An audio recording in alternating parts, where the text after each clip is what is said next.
അതൊരു പട്ടാളക്കാരന്റെ കഥ. വല്ലപ്പോഴാണ് അയാൾ നാട്ടിൽ വരുന്നത്. ഒരിക്കൽ അങ്ങനെ വന്നപ്പോ അയാളുടെ കല്യാണം കഴിഞ്ഞു. ഭാര്യ ഗർഭിണിയായിരിക്കുന്ന സമയത്ത് തിരിച്ചുപോയി.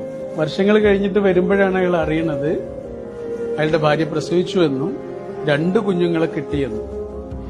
പക്ഷെ ആ പ്രസവത്തിൽ അയാളുടെ പ്രിയപ്പെട്ടവളെ നഷ്ടപ്പെട്ടു എന്നും. ഒരേപോലെയുള്ള കുഞ്ഞുങ്ങൾ.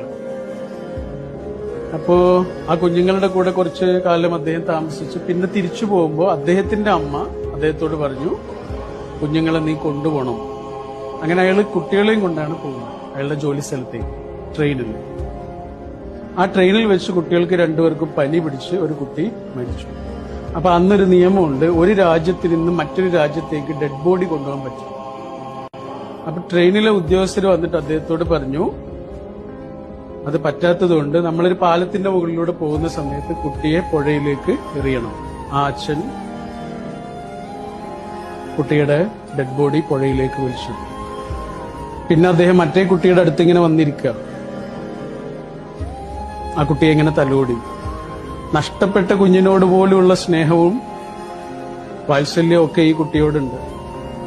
ഞാൻ ആ കുട്ടിയെ ഇങ്ങനെ എടുത്തിട്ട് തോളിലിട്ടപ്പോ ആ കുട്ടി ഇങ്ങനെ കുഴഞ്ഞുപോയി.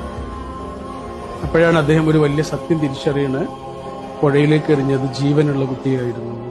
ഇതൊരു എഴുത്തുകാരൻ അയാളുടെ റൂമിലിരുന്ന് വെറുതെ എഴുതിയുണ്ടാക്കിയ ഒരു ഭാവനയാണ്.